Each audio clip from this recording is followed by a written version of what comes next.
You have saved me. Oh, what a glorious day. What a glorious day. Jesus. Oh, setting my feet on your ways. Entering into your presence, to behold you face to face. No longer I, but Christ living in me, serving you for all eternity. In this race that I run, no longer my race, let your will be done. Make me a servant of my heart and work. Oh Jesus, hallelujah, concentrate, hallelujah, sa Kanya. Concentrate in the presence of the Lord, hallelujah, sa Kanya, hallelujah. You are the great glory, because of who you are, and we will praise. Jesus, we magnify you, Lord. Because of who you are, I will lift my voice. Jehovah Nissi, Lord, you reign in victory. Jehovah Shalom, my Father. Jehovah Nissi, Lord, you reign in victory. Jehovah Shalom, my Prince of Peace, and I will.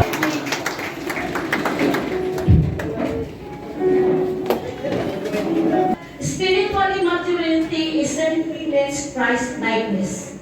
God wants us to be Christ-likeness. We have to go deeper in His Word so that we are equipped to be a Christ-likeness. So His character was complete and well-balanced and perfectly. Amen. Sound. Okay, sound. Wala? Okay. Okay, to God be the glory. So, good morning. So, when I see vacant chairs, I feel sad. Tell your seatmate, where is your seatmate? More than the Filipinos, sometimes the Filipinos are more than the volunteers. God be the glory. But we go here to worship. Praise God. We jump to verse 14. Okay. Wherefore, holy brethren, sabi sa katabi mo, praise God, holy ka daw. Amen. No? Wherefore, holy brethren, partakers of heavenly calling, consider the apostle and high priest of our profession, Christ Jesus. Sino profess mo? Sino profess? Partakers of Christ. Praise God. Amen. If we hold the beginning of our confidence steadfast unto the end. Okay. Praise God. Hallelujah. Father God in heaven, in the mighty us and in the power of the Holy Spirit. Thank you for this wonderful morning, giving us the assignment, the word of worshiping you and glorifying your name, to be faithful to you, oh Father God, in Jesus' name, to worship you in spirit and in truth. Thank you for you have gathered us here to adore you, to glorify you, to magnify your name, Lord Jesus. And thank you, because this morning, you will share your heavenly vision to this congregation. Because you want worship, it's great. But you also want us to walk in the vision of heaven coming from you. And I pray that the words coming out from my mouth is not just words, but with power of the Holy Spirit that will heal us, deliver us, and restore us. Thank you very much, Lord Jesus. In the power of the Holy Spirit, amen and amen. It's that calling. Amen. Pag-artista. But that's not my calling. Ang gusto ko talaga boxer. No? I love boxing. And I am a champion in those days. In our place in Quezon City, I am a champion in boxing. Every fiesta there is boxing. Amen? Because I am grade 3 already, at alam ko kindergarten. Because of my height, that's why I'm always champion. No? My manager is my brother. And he is very wise choosing my opponent. I am unbeatable in that time. But that is not my calling. I don't know how we are the Philippines. No? And out of those millions, the Lord brought you here in Saudi Arabia. The Lord brought you here in Jeddah.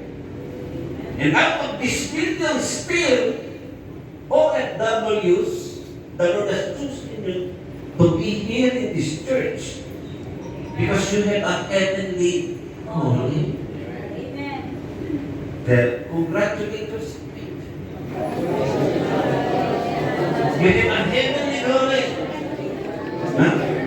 Ba? Tinanong mo kayo tumama sa loto niyan. Amen ba tayo doon? No?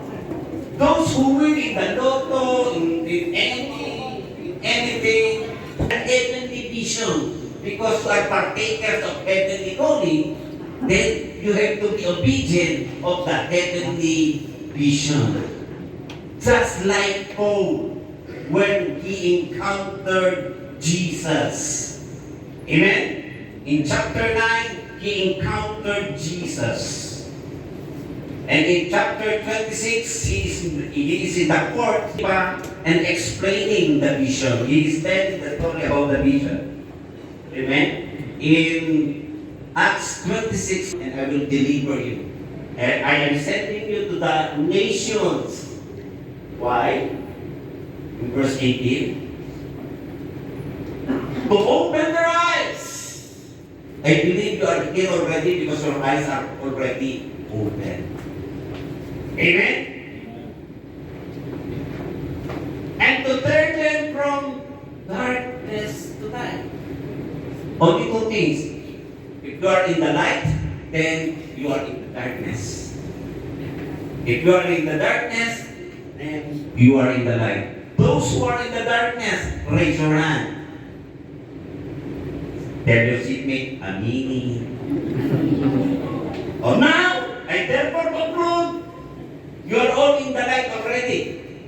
Those who are in the light, raise your hands. Praise God. From the power of Satan unto God.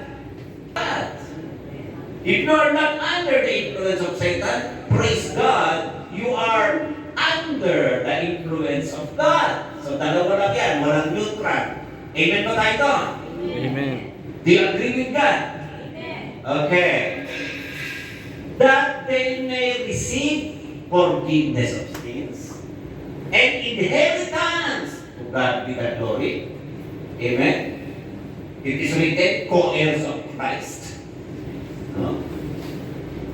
Among them which are sanctified by faith that is in Genesis 1:16. You can open your Bible, no? Genesis 1:16. And the Lord made to, do you want to name your 12? Do you want to call your 12? Then pray. Amen ba tayo doon? So that the Lord will give you 12. And then, from 13 to verse 16, the name of the disciple groups. That's why, after, no, I believe you know this, after the message, after the worship service, that we are into groupings. Amen or no amen? And then, amen? Kasi pag may promotion, may mas greater benefits. How much more in the kingdom of God? Kung nag-upgrade ka at napapromote ka. Amen ba tayo? Who wants to be promoted in the kingdom of God? Amen. Okay ba tayo mag-color coding? The gospel was clear to you. That is the winning process. Amen? That's why we are here. And then consolidation. What is consolidation? To guard you and to strengthen you. Amen? To keep you from the power of Satan. In simple meaning of this is witness protection program. Because in a small group, you will be discipled. You will be trained. Amen? So to God be the glory. Yan. Amen? Bring them to your cell group. New believers and new church members are connected to a cell group, encouraged to go to an encounter. Care is given to new believers. No, I'm a new believer. Yes, we will care for you. We will. And then the encounter. The encounter before is 3 days. Now there is discount. 1 day na lang. Discounted already. Amen? Take note, in the following weeks or months, assurance of salvation, power of God's word. Do you like that? So, pag pumunta sa pre-encounter one day, 3 hours only, 4 hours, no? O, speak. So, you go there. After encounter, praise God, green belter ka na. Promoted in the kingdom of God. Because you know that. Amen? So, to God be the glory. Amen? You will attend the first encounter. Only 5 Fridays. Amen? Praise God. Still green. Amen? And then, we will teach you the Lordship of Jesus Christ. Your relationship will grow to Jesus Christ. I believe we all have relationship to Jesus Christ. Amen? We are partakers of Christ. It will grow. So praise God. And then, setting multiplication in the cell. So praise God. No? So, because we are in the multiplying business. We are, amen? So praise God. Ayan na yan. Sending multiplication in the cell. To God be the glory. Praise God. Yan. So after that, you will go to your cell leader also. Amen. Still you have a cell leader. Okay. Leaders learn how to lead and mentor other leaders. Amen ba tayo? Simple na. This is in 1 year time. Special discount. Have 12 and then to God be the glory. From Jeddah to all. Do you like this? Many people, they just want to attend church, but they don't want the process because this is a process. Amen. The Lord process is well. What you have shared today, I have done my part, and I know you have called this vision because you want to make them partakers of the heavenly calling, made partakers of Christ, to be obedient to the heavenly vision. Lord, I pray that the words they hear will sink to their hearts and their faith will grow.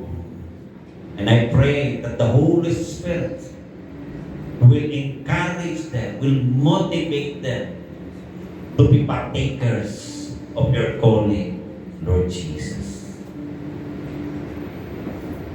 You are the one who brought them in. So I believe you are the one, O Holy Spirit, that will convince them. Thank you very much for this wonderful people who will do wonderful job for your glory, Lord Jesus. To you all the glory, Father God, in the mighty name of Jesus, in the power of the Holy Spirit. Amen and amen. Praise God. In Happy Friday to all guys. so praise God. Communion, Lord's table, amen. And I forgot the other one. Breaking of bread, to God be our one bread. In verse 21, there is a warning. You cannot drink the cup of the Lord and the cup of the devil. Take the devil. You cannot be partakers of the Lord's table and of the God be the Lord. Blood. Tell your seatmate, you are washed and freed from your sins. Forgiven. Because of the blood of Jesus, wala kang ginawa. You did not do anything. It is the blood of Jesus that washed you and forgiven you and freed us from our sin. And in verse 6, because of the blood, and hath made us king and priest. King James Version. In other version, has made us kingdom of priests. Praise God. It's the blood of Jesus that redeemed us. Tinubos tayo ng banal na dugo ng Panginoon Jesus. Now you know the meaning of the blood. If you don't believe that, don't partake this. Because that is unworthy matter. But if you believe that, then this is the worthy matter. And then, the bread, the body of Christ. It is because of our sin, there is punishment. You know, when we have sinned, there is what? Pano. Amen ba tayo? But with all the punishment and consequences of our sin, it is the Lord Jesus who took all those punishment. Amen? But let man examine himself, and so let him eat of the bread and drink of the cup. For he, verse 29, for he that eateth and drinketh unworthily, eateth and drinketh damnation to himself, not discerning the Lord's body. It means you have to understand, amen, what is the Lord's body. It is written there, by His stripes we are healed. You have to believe that. Amen ba tayo? Sick among you, and many sleep. Kaya daw yung iba, patay na. Kasi hindi talaga nila naintindihan ano ba yung ginawa ng Lord sa cross of Calvary. Not discerning the Lord's body. And it is written there, by His stripes we are healed. Amen ba tayo? Now you understand. Do you believe this? Do you receive this by faith? Now we will partake this in worthily with the glory. God in heaven, in the mighty name of Jesus, bless the cup that symbolizes your blood. Bless the bread that symbolizes your body, O God. Now we know what you have done in the cross of Calvary. You have redeemed us, washed us, freed us from our sins by your precious blood, and by your stripes, your body, we are healed. Bless this, and bless us who will partake this. To you all the glory, Father God. In Jesus' name we pray. Amen. Can we be still? Before the cross, Lord, thank you for the price you love you now with many crowns. You would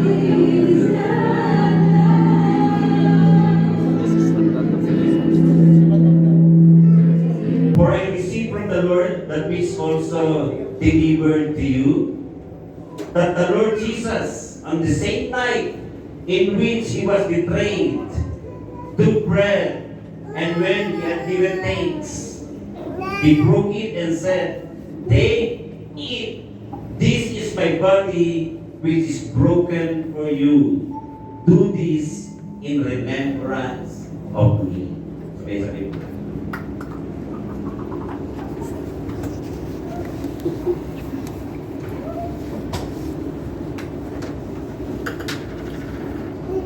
He also took the cup after supper, saying, "This cup is the new covenant in my blood. This do as often as you drink it in remembrance of me." Sabay po natin na. For as often as you eat this. Now, this is an opportunity for all of us to plant a seed. Amen. In order to stop the cycle, not to cut the cycle, or not to reverse the cycle. This is your moment. This is your opportunity to plant. Amen. Kasi, diba sabi dito, as the earth remains, there is summer and winter. We do not wear winter clothes during summer. In your journey in here in church in believing Jesus Christ. Amen? So now let us welcome them, our brothers and sisters. Praise the Lord! I would like to say for our more announcement.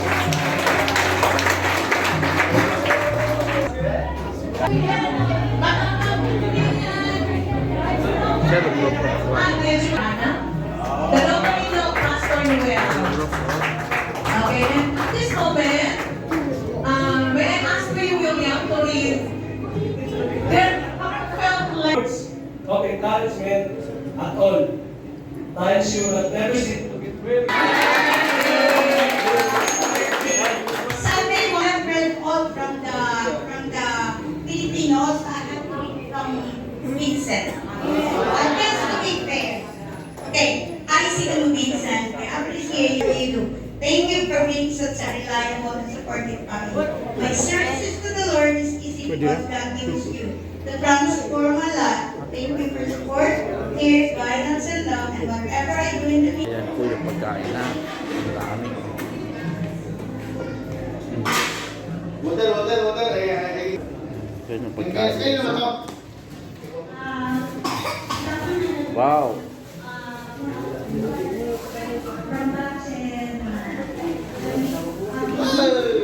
First Thessalonians chapter 5, verse 6. Watching guys, ha? Ayan yung mga pagkain dito. Marami yan. 100 plus. that you have put in are just amazing. You appreciate how you make everyone feel important. Thank you for being more than just a pastor. You are my brother and sister in Christ. We are grateful for your